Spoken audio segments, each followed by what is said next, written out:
Okay, how we'll be doing this is and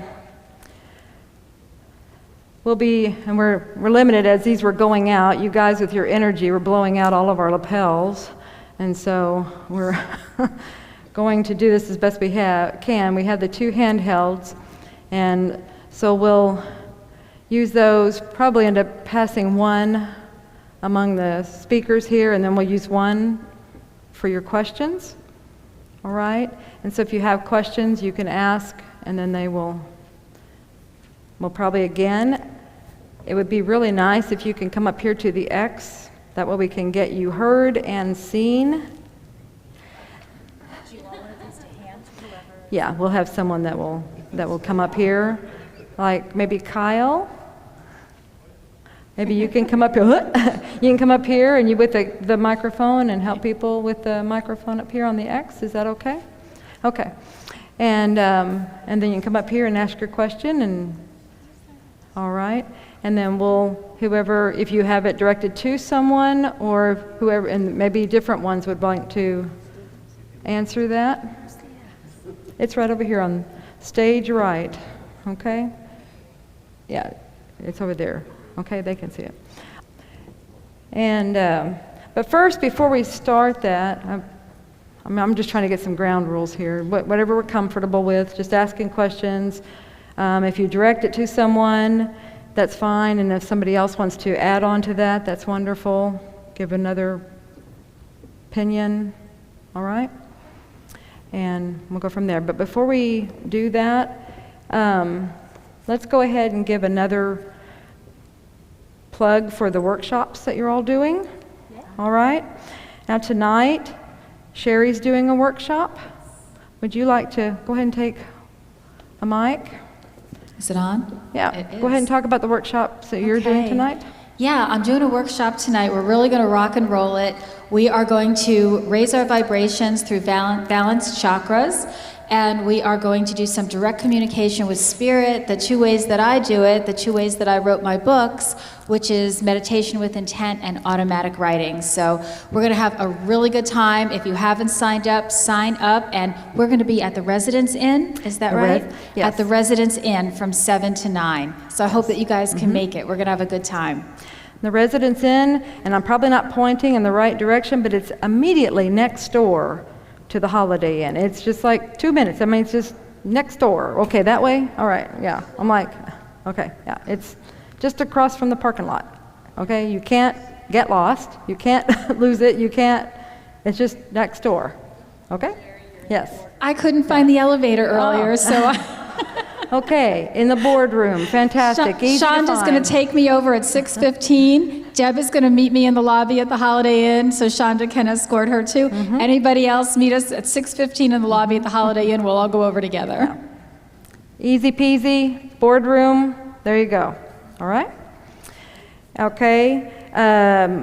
Guy Needler, he will be here very shortly. He's finishing up a session, so he'll be here. But he's doing his level 1 tomorrow.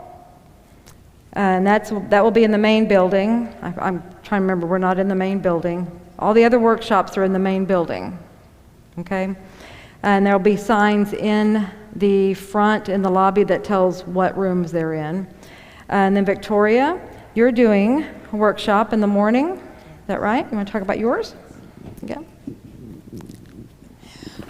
Yes, tomorrow morning from 9 to 11, and there was a typo in the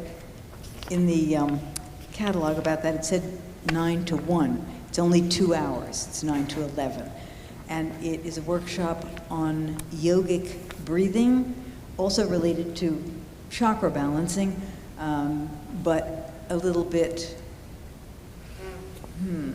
deeper in the sense of there'll be more concentration not on balancing 7, but just let's explore the first, and then let's explore the second, and so on, and not necessarily aligning them. So it's a slightly different twist from yours. And then if we have enough time, I hope to introduce a breath called the New Moon Breath to people, which is about preparing the body for age. So that's that. That'll be cool. Okay. And then David will be doing one also in the morning. A lot of you have been coming to me with dreams, and that's been wonderful, and I've shown you how it can work. But if I'm the one who does it for you, that's giving a man a fish, as it were, and you can feed him for a day. What we'll be doing in the workshop is actually teaching a man to fish. And that is the idea is that I will help you see how you can learn these techniques yourself. So many of you have come to me with your dreams, and clearly that is an important part of your lives, and I can affirm that. But if you'd like to know how to do this, that's what we're going to do tomorrow, from 9 to 4. It's a day-long workshop. So lots of breaks in between, and lots of fun, and lots of learning. And then Dee, right next to you, is doing the afternoon. You stole my line, man. Boy, it's a bitch being last, you know? I'm doing a workshop tomorrow afternoon. 2 to 5. 2 to 5. It's a continuation of the plethora of information that I gave you in the talk yesterday. We're going to do a lot of personal work, find out where a lot of the personal blocks are that allow you to move into more of your conscious creation. A lot more tools to give you to use, and really just break down so that when you walk out the door, you know how to do it. When you walk out the door, you know how to do it. That's my intention. Fantastic. And then Shelley, yours will be in the evening. You want to take this one? It's already on. So I don't know if the other one is. Yes, I'm teaching a workshop tomorrow night from 6 to 8 p.m., and it is in the Fayetteville room in the main area of the hotel, and it's on mindfulness, awareness, and spirituality. So we're going to talk about mindfulness, being in the moment, being present moment awareness in all that you do, and in doing so, that will help with your heightening your awareness and tuning in, and we're going to do some meditations and some exercises, and one of them is mindful eating, so I have chocolate, and we're going to enjoy that.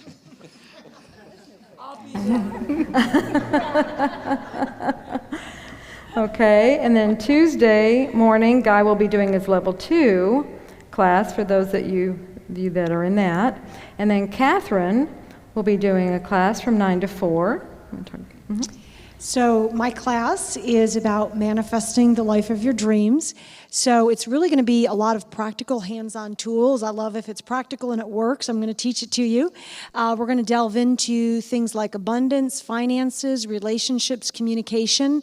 And then I'm going to teach you some easy tools you can use with astrology and numerology to understand timing, when to go for things, when to wait for things, how to know personally. We've talked about a lot of the big changes going on in the world. So when are things happening for you based on some planetary movements?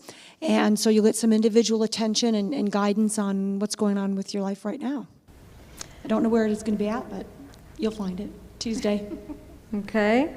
And then her husband, Patrick, will be doing a workshop on Tuesday also. Yeah, so on Tuesday from 9 to 4, I'll be doing a workshop on naked in public. So the workshop will be based on our book that came out from Ozark Mountain Publishing last year.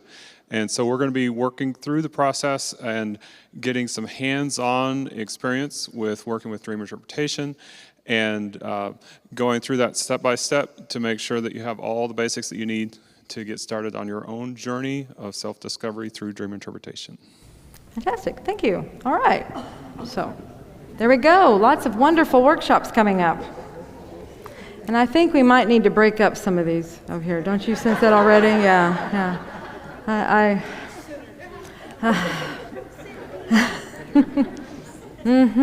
Yeah, I can see that already. Okay, so who wants to get started? Any questions? Yeah, and I've got the one up here. This is a question for Julie. Okay. And it has to do with last year. There was the announcement of the Dolores Cannon University. Okay. And I'm wondering what is happening with that Okay. because of the developments of Okay. the last year. Sure. And I was going to talk about that, so thank you for forcing me to. So, okay. With everything, understandably so, it had to go on the back burner for a little while we regrouped everything else. Okay? But, I mean, I don't have a lot to say, but I have a little bit to say. It had to go back here, but it's starting to pop its head up. So guess who that's to? I really feel like Mom's over there doing some things. So, and remember, everything we do is by guidance. So I'm just waiting. I'm waiting until we're guided to know what the next step is. And because it didn't feel right before, there was something not quite right. And so that's where that one just said, okay, just put me over here. I'll wait. And then we completely regrouped everything else. And then now this one's going, and it's really interesting because it's going whoop, and I'm like, what? So I'm just going to keep you in the curious zone. Okay?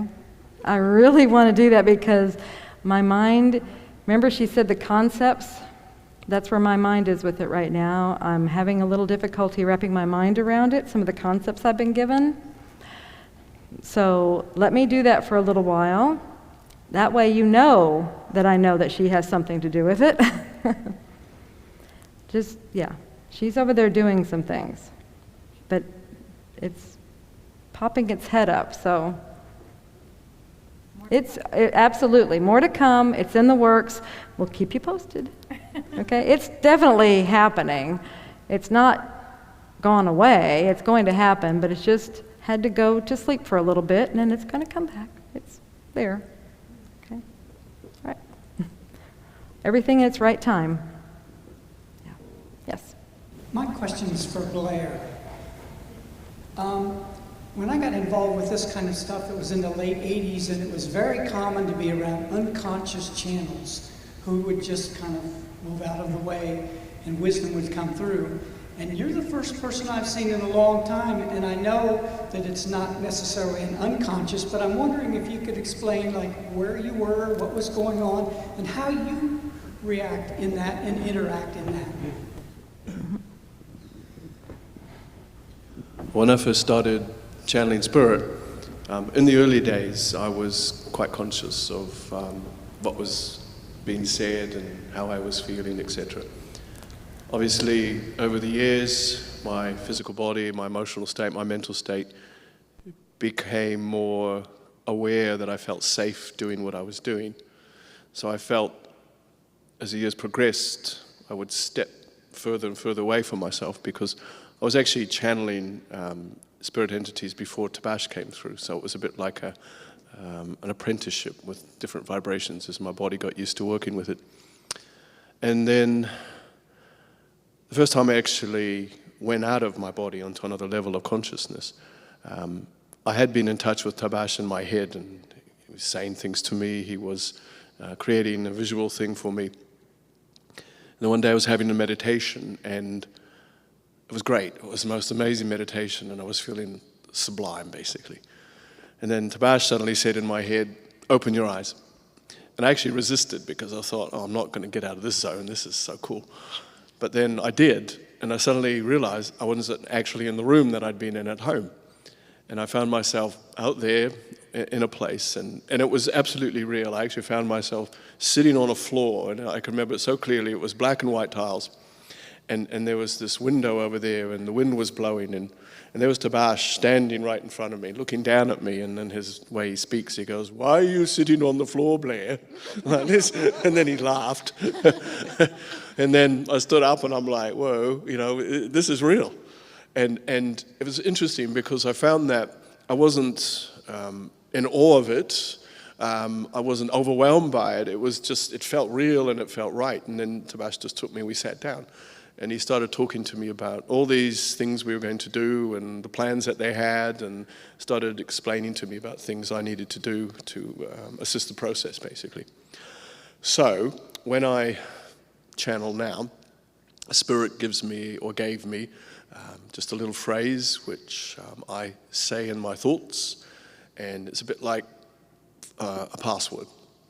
And the moment that happens, then I just feel my consciousness just expanding. I then become completely unaware of what's going on around me for a brief second. And then I find myself in this giant room, which again is real. It's got majorly polished floors, big pillars, windows on that side, a gold wall on that side, and then this little door. So I always go through that door, and then I find myself in this building, 2 levels, shaped in a square with a courtyard in the middle. If I stay in the building, then I go into one of the rooms, and I always meet up with teachers or guides, that sort of thing, where they're teaching me specific things. I remember one particular one over to the left there where I would go, and there would be this spirit just sort of sitting, but they were actually floating. And I'd have to sit at a desk, and they would basically dictate to me information. And I remember I was writing, but I wasn't writing with anything. And then all this information would suddenly be appearing. And I could see this scroll that seemed to go on for, kilometers. And then when I go outside, I meet up with specific teachers sometimes. Sometimes I get sent on missions. A good example of a mission would be a group of souls who are doing something similar would all amass together and go to a part of the world where there was conflict or the love is necessary there, or whatever the case. I remember one particular thing, this sticks in my mind so well, where my spirit was sent to this young man in New York. And he was sitting in his living room, and he had a pistol in his mouth, and he was going to kill himself. And so my mission obviously was try to inspire his energies to not do this. So I remember in the corner of the room, and so I was projecting all this love, I was projecting all this energy, and he sort of started looking around after a while. So he's obviously sensing that something was there. And this is the thing to remember, that we're always guiding people all the time. Even you don't have to be guides just because you're in spirit. And you know how often it is when suddenly someone's in a really distressed place, and you start thinking of them. Or they start thinking of you, and they might give you a call.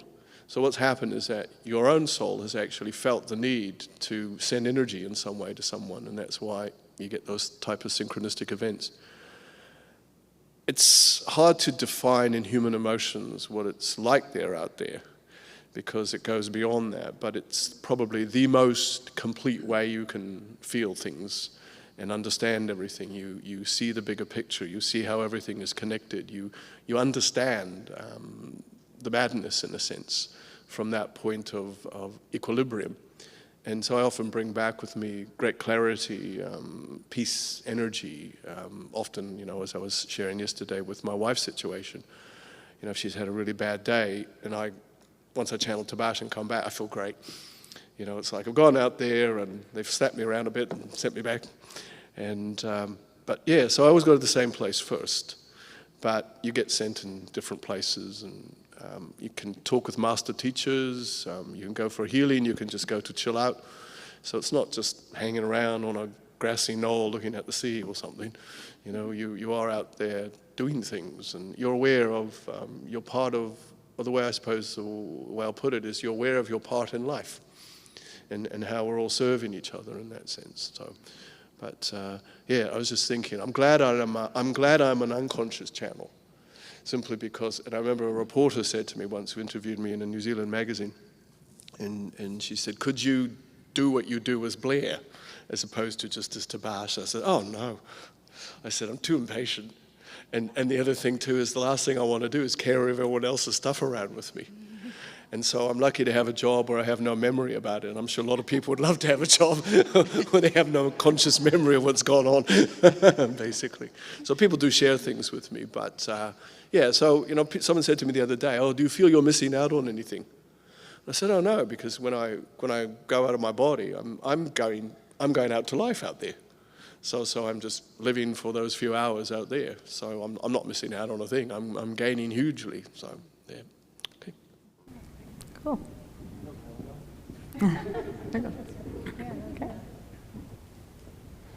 This is for Dee. When you were talking about self-love, you mentioned something about when you put yourself first, that you're allowing others to be first too. And I was just trying to go back over my notes because I'm like bombarded with all of this. You were talking about self-love, and you said that when you put yourself first, that you allow others to be first too. And I was wondering what you really meant by that. Well, when you live in the vibration of love for yourself, you give everybody else the permission to do the same. What we're taught, unfortunately, is to give ourselves up at the expense of ourselves to save everybody else. When you take that from the individual to the collective to the world, you can see the problems and the paradox that creates. So, to thine own self be true. Take care of yourself. Put your own mask on first if you're flying. Whatever representation of that floats your boat, but they're all saying the same thing, is clean up your own energy, love yourself enough to do what's the highest and the best for you. And when you do that, you serve all energy because you put that love back out into the collective and affect the world with it. Did I answer your question? Does anybody else want to add to that? Okay. Thank you. Well, it's my first time here, and I don't have a question, but really I wanted to commend those that organize and all of the panels, because I feel that each one of them gave a message like the pieces of a puzzle. So they touch so many different levels, and I'm very grateful for that. Thank you. Thank you. Mm-hmm.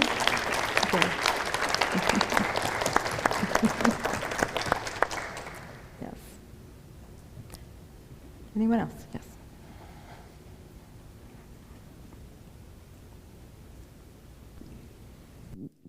We all grew up with the feeling that we were different because we were hiding this metaphysical part of us. And I know most of the people in the room are probably like this. What made you come out of the metaphysical closet and write your book and expose yourself to your family and friends and change your life? I had to. It's the easiest answer. You know, it was my truth, and I was doing it as an actor, and I was channeling as an actor, and then I realized, oh my God, I've been channeling as an actor all my life, and so it was quite easy to go into the channeling when I was given this work because I asked for it. You have to ask for it, and then you have to trust it. But when you're called to it, and you've committed to live your highest truth, then you have to go. In 1972, when my son was 2 years old, and it was right in the middle of the Vietnam War, he came down one day with some 24-hour bug, nothing serious, but nasty, and he wasn't happy about life. And I remember that we had him in his crib because he was on, just lying down and resting and getting over this thing. And while he was in there, his mother and I were watching television. It was a news program, and they were showing some scenes of some horrible thing that had happened in Vietnam. And this was a particular scene of children and what had happened during some bombing in Vietnam. And there were all these children lying all over the ground. The lucky ones were dead. The ones that weren't so lucky, the pain and suffering was just horrible. And about halfway through this film clip on the evening news, my son started to whimper in the other room because he wasn't feeling very well. Both his mom and I jumped up from the TV and went in to minister to this one child. And it hit me so hard at that moment that there was something really wrong with the ethics of the world at that time. That there could be all of these kids lying in desperation out in some field in the jungle with nobody and nothing to take care of them. And here was this other child with two parents hovering over him over something that was one tiny percentage as devastating as what these other kids were going through. That's when consciously my search began. I said, I need to find out. I never doubted that there was God. That never came up in my life.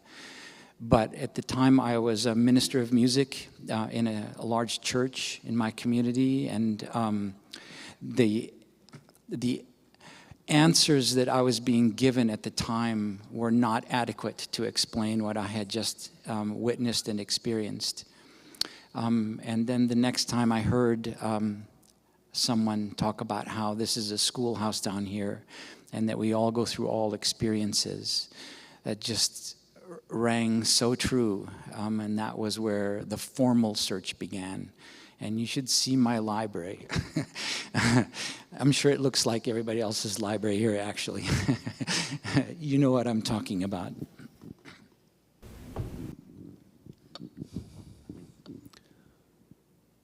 From as early as I can remember, I always knew that God was talking to me in some way. I didn't know it was God talking to me, but it talked to me through my little forays through the forests. The time was as a 6-year-old, I'd hang around cemeteries because I could feel energy.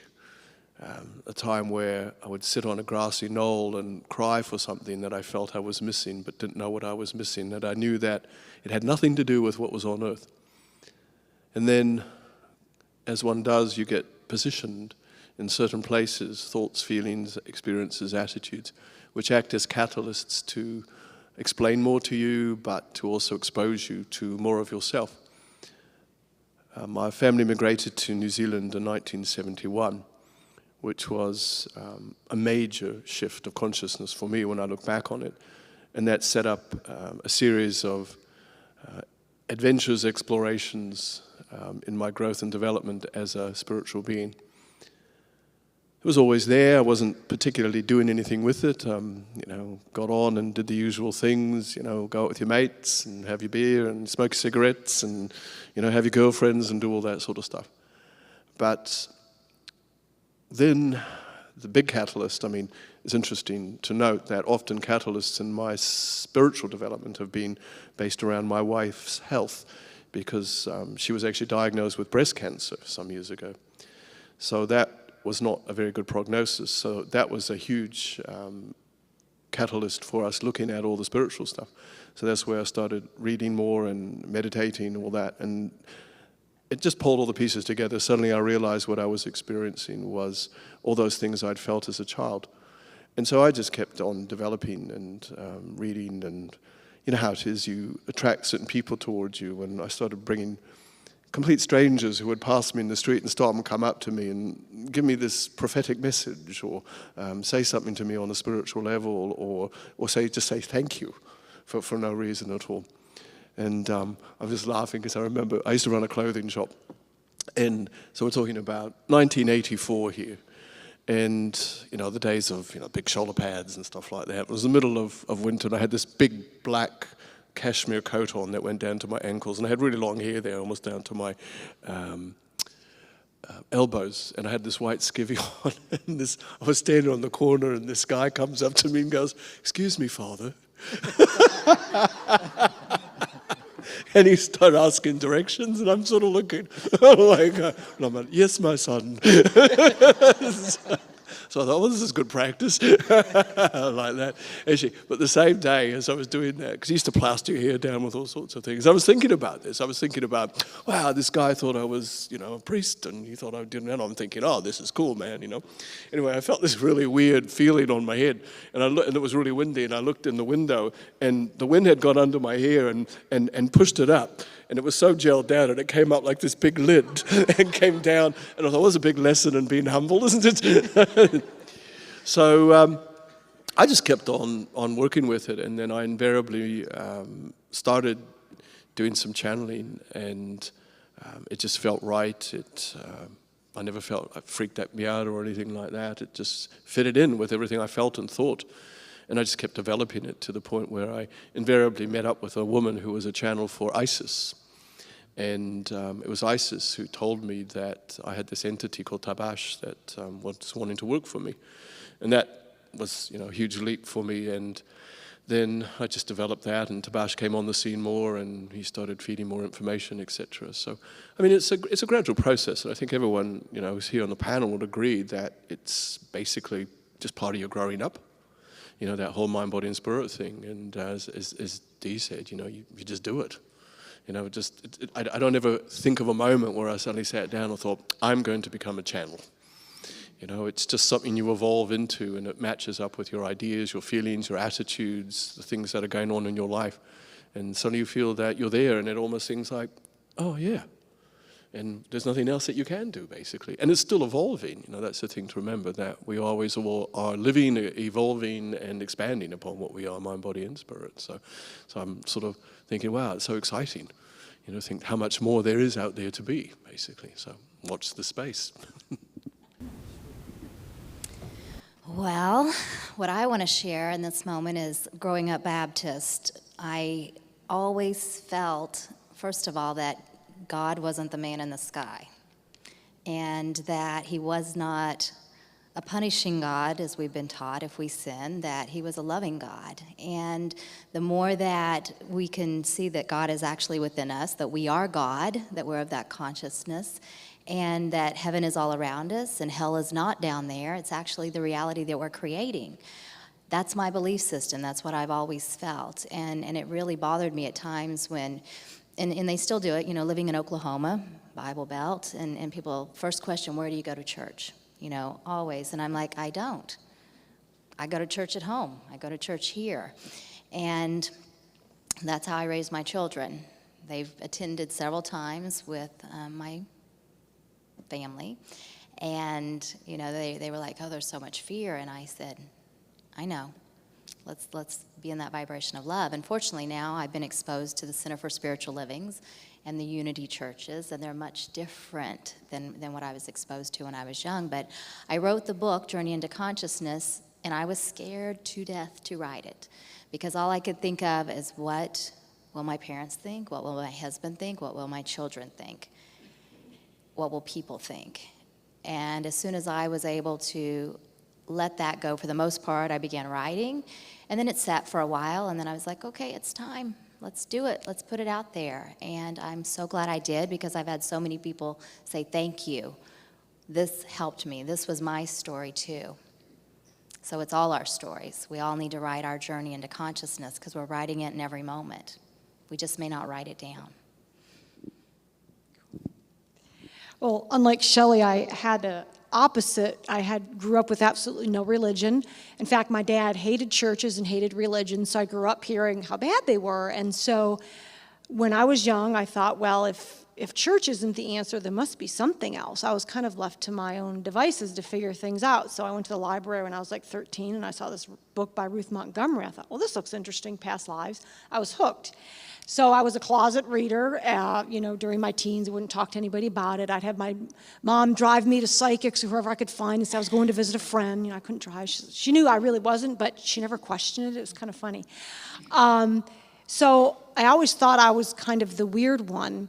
And then after I got out of college, when I could finally find my groups of people, I was determined to find other people who thought like I did. So ever since I was probably 20, I'd found these great metaphysical circles. And so there was a switch where I was no longer weird, but everybody else was.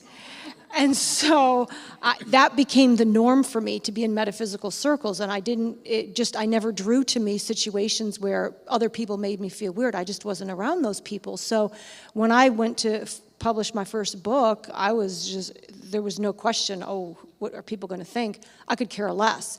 And because I was only around the people that I knew would be reading the books, and they'd think it was great. And in terms of my parents, my mom was actually very open to this, and I gave her readings, and she thought it was cool. And my dad just didn't really say anything, so I definitely know I chose him for so many reasons. I didn't have to, put baggage away about religious. I'm sure I've had past lives with that, but I didn't want to do it this lifetime. So there are pockets out there, and they're bigger and bigger of people. So I think the shift occurs within when you no longer think it's bizarre or strange. All those fears about what other people think just go away. And really, I can't even remember the last time I ever had an encounter with someone that said, well, that's weird or strange or anything. It's been quite the opposite. So once you make that internal shift, it's so easy. Well, my epiphany began very suddenly one day, like a bolt of lightning out of the sky. And I was still practicing law then.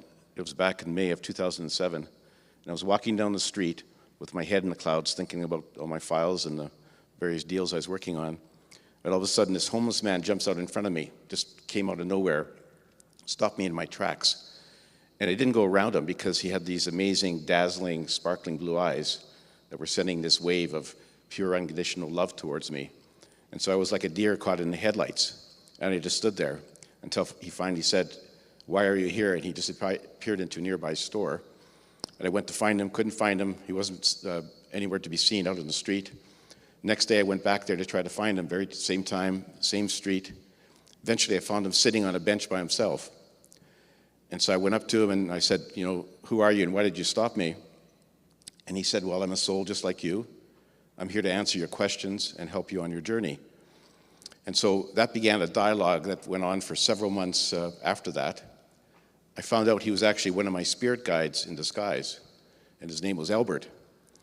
And so we had a conversation that went on after that, mostly by telepathy. I would ask questions, he would give me the answers. I found this all very satisfying until he said one day, "By the way, I'm not just doing this for your benefit, you have to write a book about what I'm telling you." So this was a surprise to me because I'd never ever dreamed of writing a book. It wasn't even on my radar screen anywhere. But as Julia knows well, spirit can be very persuasive. And he just kept at me and very gently kept on telling me that I had to write a book. So I dug in my heels at first. Gradually I gave way. And so then I started the manuscript. And it took me probably about a year to write it.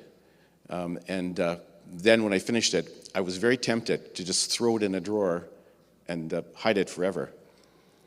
But I thought, and with Albert's gentle persuasion, I was convinced that I really had to get it out there and seek a publisher. And I was concerned because of I feared the reaction from family and friends and some of my former law colleagues and clients. Because to them, I was this straight-laced, buttoned-down, stuffed shirt corporate lawyer. And I never talked about spirituality or metaphysics or anything like that. And so I knew that they would be very surprised at my coming out of the spiritual closet. And I was also concerned about, I have 3 sisters who were still very devout Roman Catholics. I was raised as a Roman Catholic, and I gave up that religion sort of in my 30s. But they still went to church, and I thought, if I publish my book, and my book, by the way, wasn't very kind to the Catholic Church, I thought, if I publish my book, maybe my sisters will never speak to me again.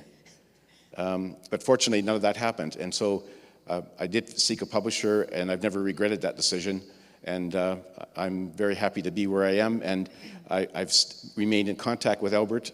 I've written 2 books since then, and I'm basically following his marching orders, and I'm quite happy to do that. So I left one career, and now I'm working for another guy. His name is Albert. There you go. Yeah. Well, ladies and gentlemen, I did not want to write a book, and I did everything that I could to not write a book. And what happened for me was that I was on a search for the truth. I wanted to know, who are we? Why are we here? Why do things happen the way that they happen? And I also, Ruth Montgomery, very big for me. Shirley MacLaine, very big for me. And I was studying. And I wanted to do what Ruth Montgomery did. I wanted to sit down at my kitchen table, and I wanted to write with my guides, and I wanted to get wisdom. And that's all that I ever wanted. And in 1987, I started to do automatic writing. My guy Jeremy came through, and I had about a lovely 10 years of back and forth with my guides. And then one day, my guide Jeremy, said to me, "It's time to write a book." And I said, that's not going to happen. Who am I to write a book? I'm not going to write a book. And they just kept knocking on my brain and knocking on my brain, wouldn't leave me alone. And finally I said, fine, you want to write a book? We'll write a book. Let's write a book. I still thought it was a big joke. And so I wrote the book, and then I put that book in the drawer. Put it in the drawer, left it in that drawer for a year. All the while, I'm hearing that knocking on the brain, send it to publishers, send it to publishers. All right, fine, leave me alone, I'll send it to publishers. I sent it out to 6 publishers, and I'll never forget this day. It was a Sunday. I think I've told this story to you. Sunday afternoon, and I get a telephone call. This is Dolores Cannon from Ozark Mountain Publishing. I want to publish your book. And I said, oh, sure, Dolores Cannon, you want to publish my book? You go right ahead. I thought it was my girlfriend Heidi. I thought she was playing a practical joke on me. So anyway, that's how Windows of Opportunity was born. I dragged my feet on it. The second book, I was still kind of dragging my feet a little bit. I really got kicked out of that closet. The third book was much, much easier. And the fourth book, when they said that we were going to do a fourth book, I just said, okay, and did it right away and didn't even argue with them, because I have learned the hard way, you cannot argue with spirit. But that's how it happened for me. Okay. I started in training. Anybody who was at my talk knows I started in training when I was 4 years old because I had to leave my body because I was being abused. Went into the earth, up into the trees. The trees got me. The trees were a source of wisdom. They taught me the energetics of what was happening. They taught me all kinds of things and gave me such a good grounding that when I hit regular school and they brought out the catechism, I was like, what? This doesn't make any sense. And I had already discovered that all adults were liars. So this fed into that because I had reported some of my dream material. I am and always have been a prolific, visual, vivid dreamer. And I reported some of my material to my parents, and my mother informed me that none of it mattered, it's not real. And I thought, wait a minute, you're the same people that's telling me the abuse is not happening. And I kind of know that it is. So I thought, they're liars, a whole batch of them. So from that point on, I did not care what anybody thought about anything because I knew that I knew. And I'd had good teachers. And so I, on my own, like many of these other people, went into studying things, but perhaps somewhat earlier, because I was maybe 10, 11 when I started sending away to the Rosicrucians and stuff to get material. And I just gradually accumulated things, ended up getting, marrying, having a kids. But by then, I started reading tarot when I was in my teens. And people were coming to me for readings and stuff. And then I got married, and I had kids, and my husband was terrified that I was some kind of a witch, and I, whatever. And I went on to get scleroderma some years later, and that was an adventure, a very spiritual adventure for me as I worked with a lot of alternative healers, all of whom were telling my poor dying self that I was a healer, and I had gifts. And I was in too much pain to even care. And so I got miraculously cured, and I was working with another healer who was Rolfing my body. When you get scleroderma, you're like wood, if you get it the way I had it. And I had a rapidly advancing case that was in all my organs and stuff. So she was working on my body. My organs had got better. And she's telling me the same deal. You're a healer, you're a healer. All right. And one day, I was working a regular job, and it was a night job, though. And I decided I'm going to get a shower, hop in the shower. All of a sudden, I was overcome with massive nausea, and I felt like I was going to just lose it all over the place. So it felt like everything was going to come out, every orifice of my body at once. And I kind of hurled myself out of the shower because I thought I was going to faint. And I kind of careened into the bedroom, aiming for the bed. Didn't make it. I ended up on the floor, kind of leaning back on the edge of the bed. And all of a sudden, there was a light over my right shoulder. And my chest opened up. And small, black, slimy things, by the dozens, just kind of oozed out of me, went across the floor, up the wall, out the window, and away. And they just kept coming. It was like a river.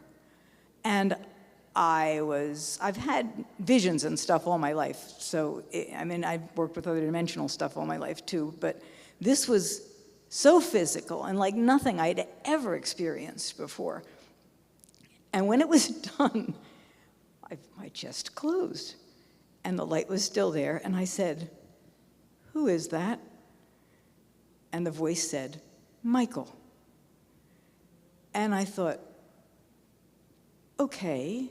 I remembered hearing about Michael in Catholic school. But, didn't really mean anything to me as I didn't, grow up doing the whole Catholic thing. So I thought it was odd because a few weeks before I had been attracted to an ad. I was still doing my research and reading books and stuff. And I had seen this ad about something called remote depossession. And I had sent for the book. Well, the book came in the mail a few days later. And I'm reading the book, and it says, "In extreme cases, we call upon Archangel Michael." And I went, oh, okay, something big has happened. And about a few weeks later, I guess, I was doing my yoga, which I do every morning, and then a big light came into the room. And I'm already a little wary of big lights.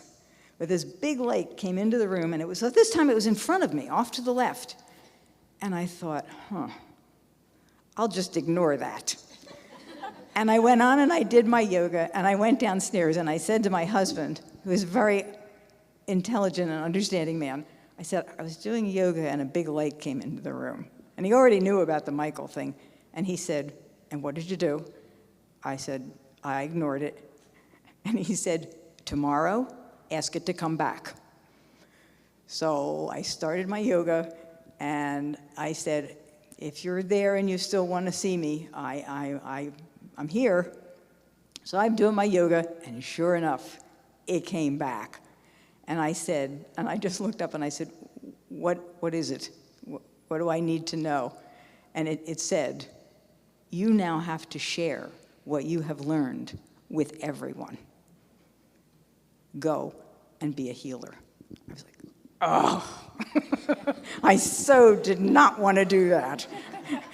I just didn't want to. I had been so sick for so long that I wanted to have fun. I just wanted to go dance and party and have a good. I did not want to be responsible for any of this nonsense. And so I was like, okay. And I told my husband about it, and he's like, yeah, of course.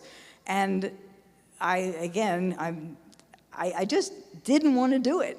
And the next day, I look out the window of the back room, and there's this darn light again. But this time it's outside, and it's across the way. And I can see, because the light filled my room, and the light appeared beside the townhouses across the way, and it was bigger than they were. And so I'm like, okay, this is a really big light. And a word came through, which meant nothing to me at the time, and it said Metatron. Okay.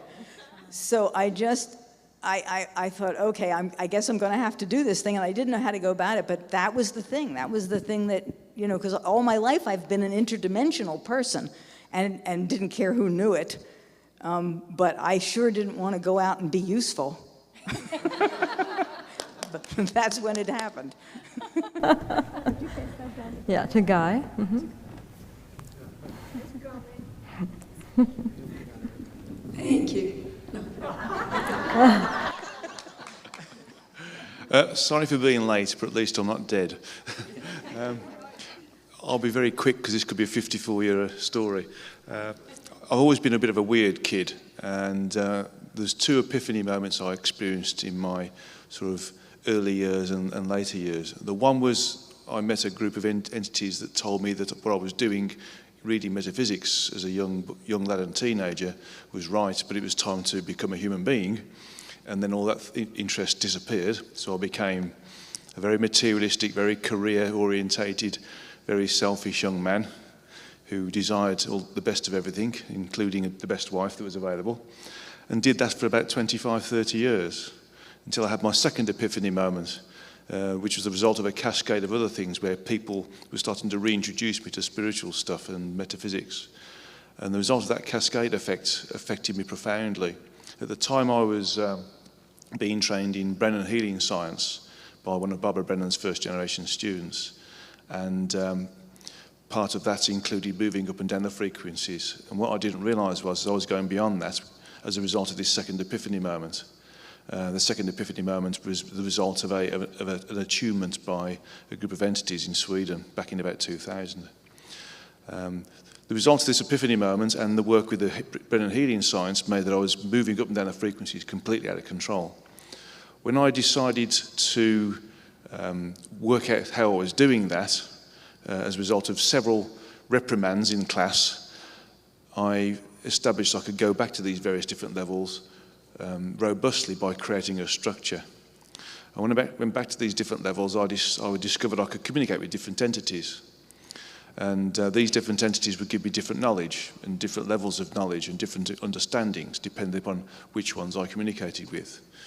Eventually I was in contact with one particular entity who described itself as the Source, and that entity stayed with me for quite some time. And I started to record, or should I say journal the information on a daily basis. Every morning before work I would sit outside one of my favourite trees at home, and I would spend 15 minutes going to one of these levels and receiving information. And I would journal it, lunchtime. I was given a gift of memory, so I could remember almost every word that was said, and I would journal it at lunchtime. And after about, I think about 3 or 4 years, I started to realise there's a lot of information there.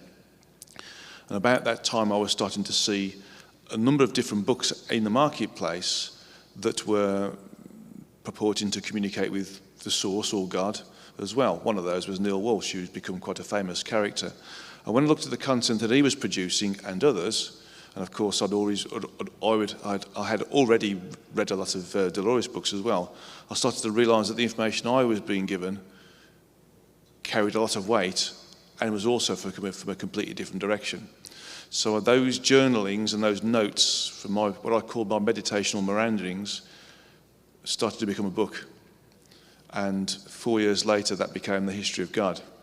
And I sent that out to, I think it was about 6 or 7 different publishing houses. And then on New Year's Eve, what were you doing working on New Year's Eve, Julia? 2009, I received an email saying that Ozark wanted to publish my first book. And since then, I've been working weekly on producing new books. And that's basically where I am now. Thank you. Obviously, you can tell we work weekends, holidays. See, we don't take any days off. Okay, thank you. That was a great question. Thank you, ladies and gentlemen. You have no idea, or maybe you do have an idea, the impact you made on me this weekend. Each and every one of you gave me stuff to my gut. You images, stories, inspiration, broken black balloons. Man, that's gone. That was bam like that. All these things, you don't know how much it trickles. Maybe you do know how much it trickles down, because I don't even exactly remember my question, because your stories just kept getting into me. And I'm thinking, okay, now I have to make my story. Now I have to make my story. And I see all of you as role models and examples, and you tell me how you did it, and it's all different, and mine's going to be different. But I use you when I do a QHHT session and talk to my clients, because I'll say, look for that window of opportunity.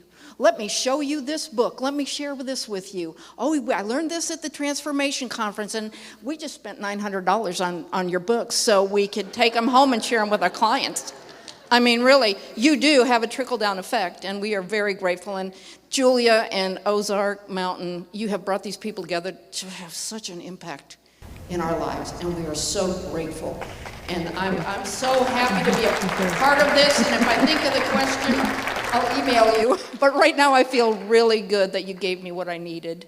Thank you so much. Thank you. What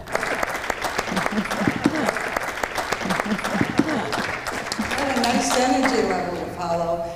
Jacqueline, that's your name, right? Me? Are you, no? I'm Sherry Cortland. I'm sorry, the lady on the end? Oh, Victoria. Oh, I'm sorry, I was confused. You was talking about the worms or whatever they were in your chest. I can't not know more about that. Do you feel, or did you find out that that's what caused your scleroderma, if I'm saying that correct? And even if it did or didn't, how did they get there? And my last part of it is, why did they decide to come out? And, you know. I have to say, I'm not quite sure what did I say about my chest? How the black things were coming out. Oh, that. Did I misunderstand? Well, no, you were going here, and when my chest opened, I think of it like opening a trunk, because it was the side. It was just like I was a suitcase. Oh. So when you did this, I thought, well, no worms in my chest. These things were not like worms. They were like, golly, big. They're as big as your head. Big as your head with a tail. I mean, they were big. Was your chest bulging out when they were in there, or? No. I have no idea. There were too many of them to have fit in my body, because they just kept coming out and out and out and out. I am sure that in a way they were linked with the scleroderma. I was cured of it by then. But what I wasn't cured of were the ramifications of the childhood abuse, particularly the ritualistic stuff that my sister and I had been involved in with my grandfather. That was very dark, and it was what some people would call evil. I have goose pimples just talking about it. I am pretty sure that at that time, because my body was penetrated by so many unpleasant things, that I probably took on those. I'm an empath. I've always been an empath. My guess is I took all that energy on and was carrying it. And I believe that that is what caused the scleroderma. So it was like a manifestation of the evil. Yes. Or of the abuse. I believe possibly, or possibly actual entities. I do not know. Do you know what might have made it leave at that time? Yes, somebody has it out for me. Somebody has a plan for me that's out of my hands, is all I can say. I don't know. Thank you. You're Intriguing.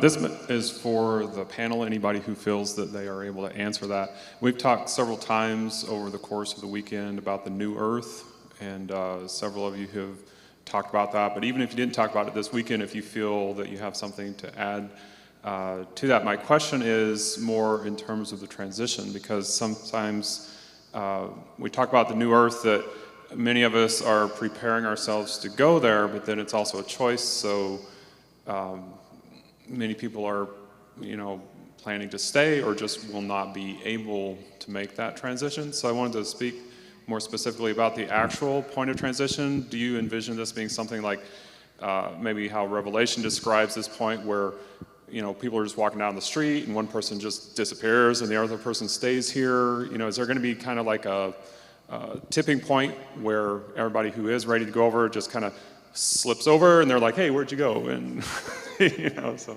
how do you envision that actual transition happening when there's that? Because we talk about that split, but I haven't heard anybody really talk about, well, okay, so how's that going to happen, where there's actually people splitting? If you don't mind, I've got the wand. I'd just like to say something. When I was first learning feng shui, one of my teachers told me that there would come a point at which we would all of us, be living on this planet, but in different dimensions. And that there would be a whole group of people that were living here occupying the same space we were occupying, and that we would, in a sense, be almost walking through each other, as though we didn't know that that realm existed here. But nobody would disappear, really, because everybody that's on your vibrational level, they're still going to be the people that you meet and you interact with. The people that are not on that vibrational level have all their group of people, and they're on a different vibrational level. And that was how it was explained to me, which made a great deal of sense. So I just wanted to say that quick, and I'll pass it down to Dean.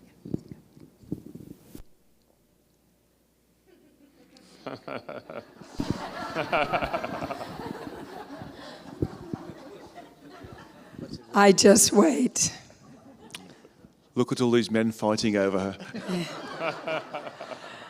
I planted myself here purposely. So, were you here for the tribute for Dolores? Yes. Did you hear her say, we're already there, and it's not a place you go to? Right. And yet you still ask this question? Well, see, like what you were saying is, we'll be here walking amongst each other, but it's like if somebody's on a lower vibration, they won't be able to perceive the people at the higher vibration, Okay, and guys, vice versa. Anybody ever seen The Matrix? Okay, pick a door, any door. You want a high frequency, pick that door. Be in the 5th dimension or the 12th dimension or whatever. You want to stay on the lower plane, and like the woman Dolores talked about, I want to stay here and let all the evil spirits play in my mind. Then you get to pick that door. It's all available to you right now and always has been. So decide where you want to exist at and go. Just go. Because your perceptions and your belief systems support the frequency you live on. You have something to say about this? It's a bit longer. Well, I'm simple. I'll keep it simple then. The universe we exist within is pan-frequential. Pan-frequential means it exists across a number of different frequencies. So does the Earth. The words that Dee has said will apply to this description as well, because we are all ascending through the frequencies in our own rate, in our own way, in our own speed. As we move through these different frequencies, we move from one particular representation of the Earth to another one. And so, if there's 12 frequencies associated with the physical universe, and therefore the Earth, as we ascend one frequency to another, we move into that version of the Earth, which includes new content and the old content. So as we move from the 3rd frequency, which is where we are now, into the 4th frequency, we include the content of the 4th frequency and the contents of the 3rd frequency. It's just that those that move into the 4th frequency are no longer seen or perceived by those in the 3rd. But those who are in the 4th can't see what's in the 5th. And as we progress, we move into these different versions of Earth with more and more content and more beings that exist there.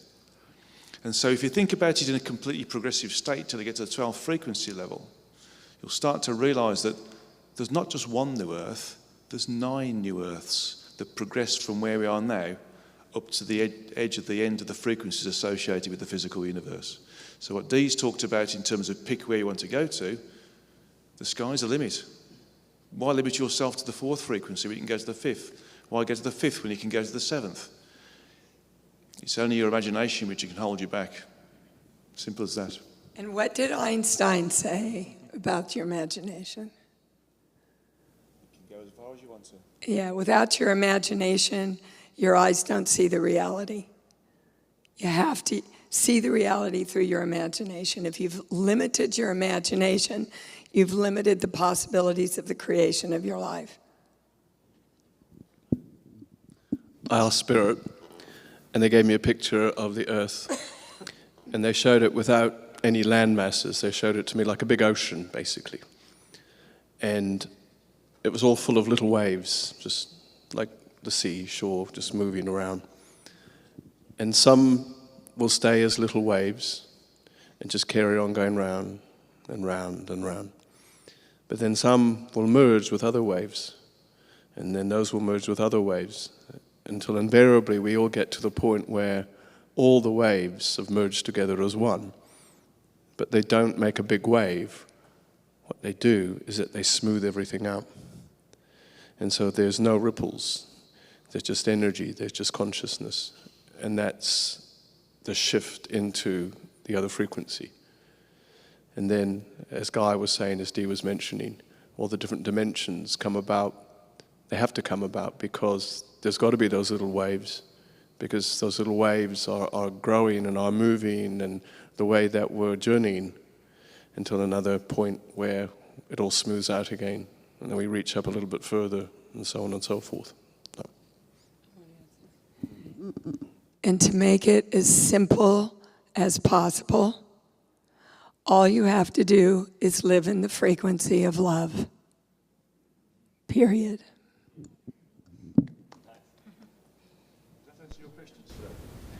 Yes, thank you. I just wanted to ask if you could just speak, any of you, speak a little bit on healing and forgiveness, and how to heal ourselves of the past, how to forgive, how to access that heart space where we truly access the love that is the God within us, and how we overcome all these major subconscious hurdles, which seems to me to be the real problem.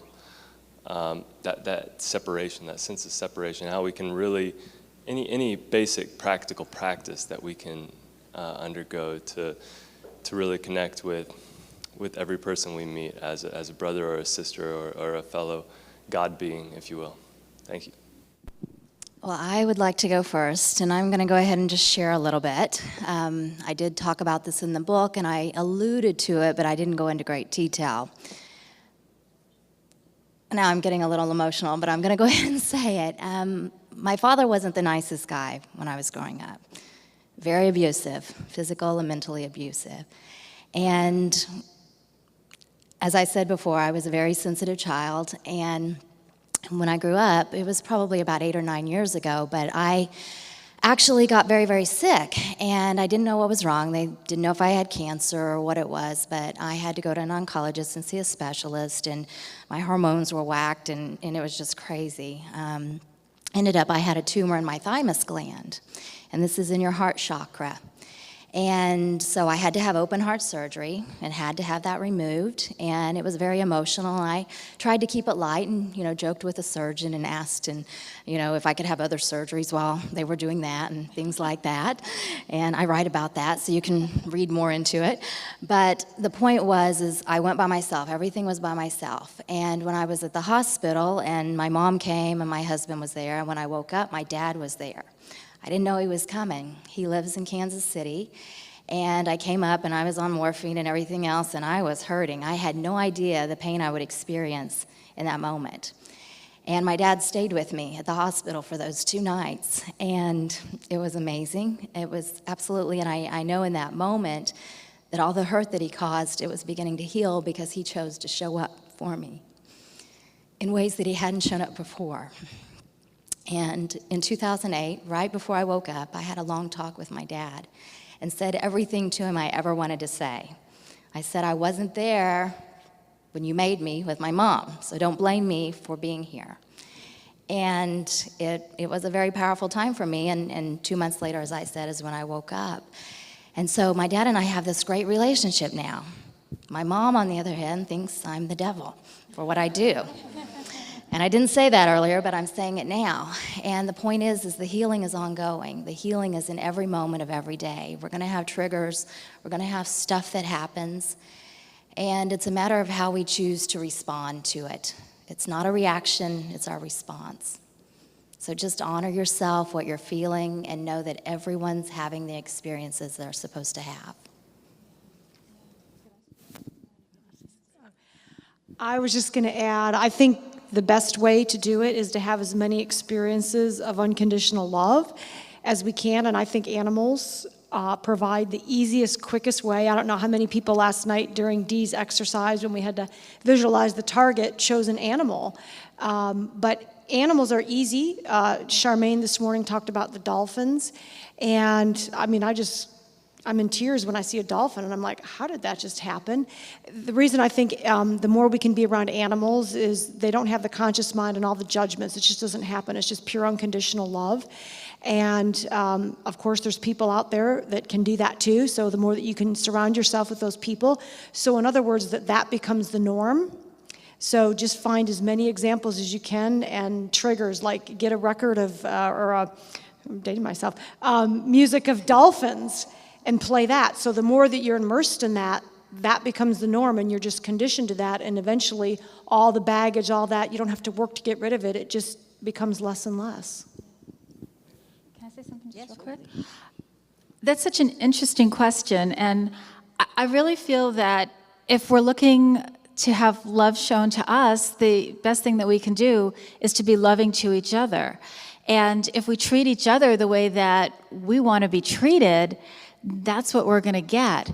So when we open ourselves up and we look at each other as fellow human beings, fellow souls, fellow sparks of the Creator, Source, God, and we treat each other as equals with the same kind of love that we want, that's what we're going to get in return. So I think that treating each other, following that golden rule of do unto others, is a great place to start.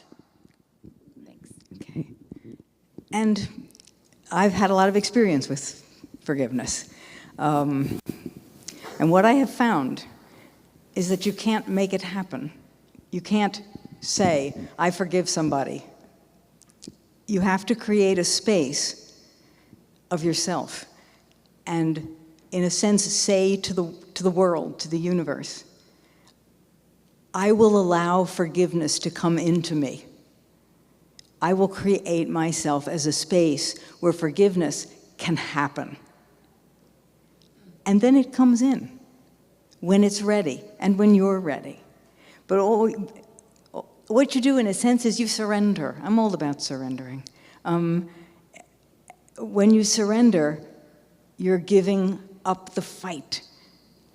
You're giving up that anger that you held towards that person or the hurt that you held towards that person. And you just say, I'm open, I'm willing, let forgiveness in, and it will show up.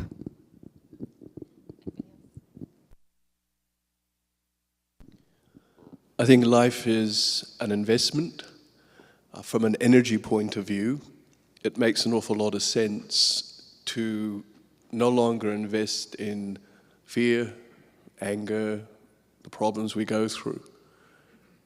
I think forgiveness is a state of being. So it's not just, like you said, something that you just say. Because we can all say that, but you still feel, the angers and the resentments, etc.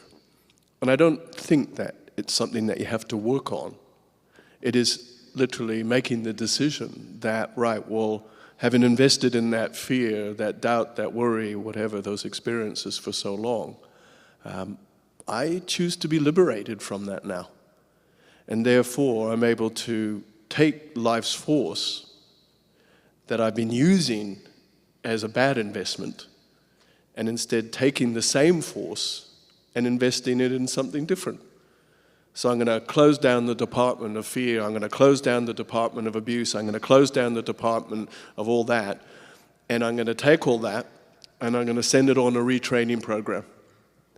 I'm going to train all that vibration into my happiness and into my joy, into my healing, into my harmony, into my balance.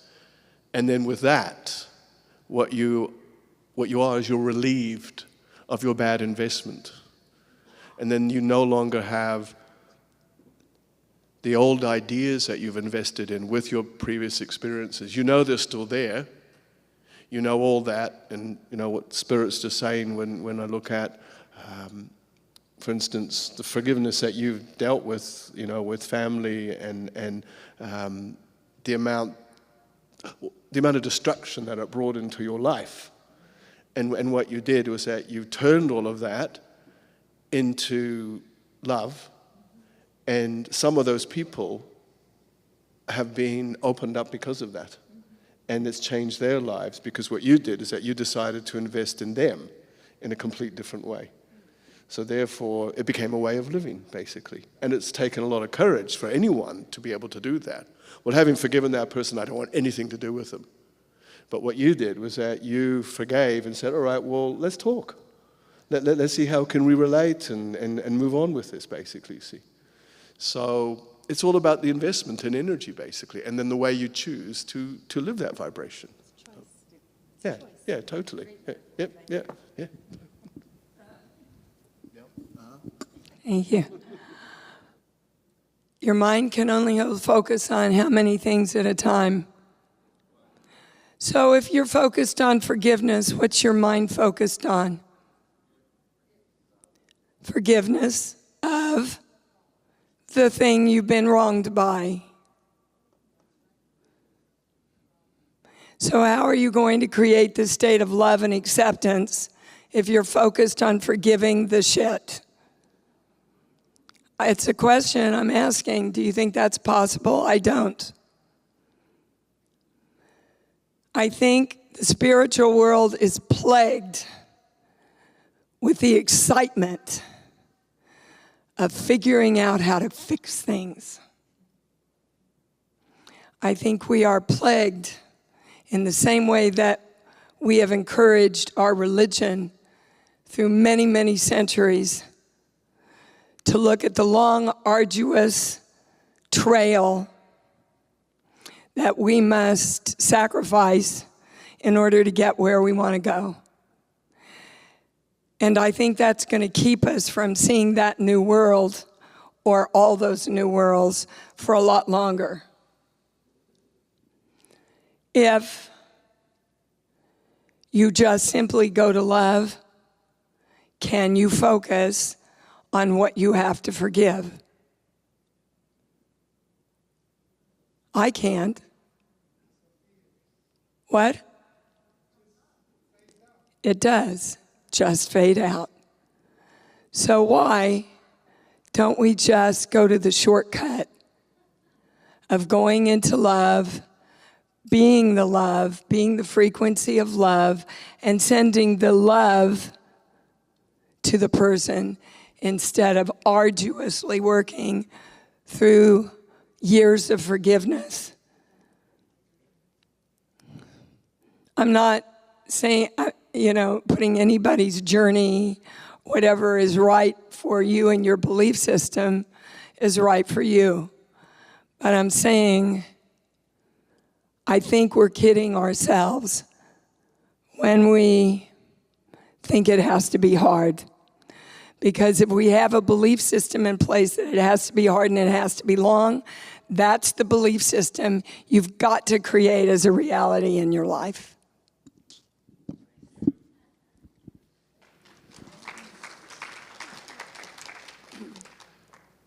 Physical illness, bad health, is a result of disharmonious energies within our energy system.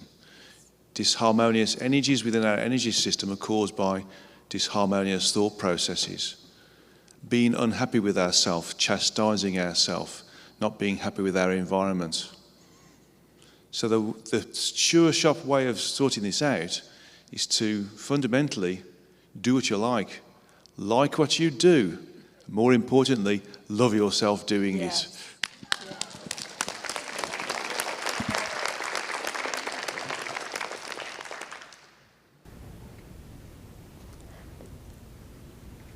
Any others?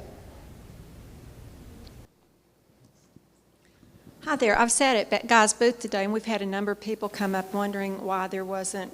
They're really reading the book, but they want to have the descriptions that you had on the program yesterday, the illustrations. Is there a way that you could put that on a website for people to look over when they're reading the book to help them? Being psychic, I've already got that answer to that question. Last night I put on the website, which is www.beyondthesource.org, on the lectures page, which you can go via events and then lectures, all of the presentations that I've done over the last 5 years as PDF files. So if you go on the website, click on events, click on lectures, top of the page, there's all of the PDF files. Click on one of those files, it'll download to your computer, then press the save button on the bottom right-hand side that appears there, and you can download all of the presentation slides that I've done for the last 5 years. Okay, so it's free. Just go and do it and spread it around. You have my permission. Thank you.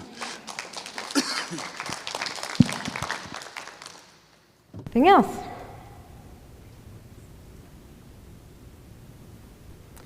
All right. Well, I would love to take this opportunity, first of all, to thank all of our wonderful speakers for your wonderful array of topics that you've shared with each and every one of us and your wonderful guidance. Thank you. Thank you.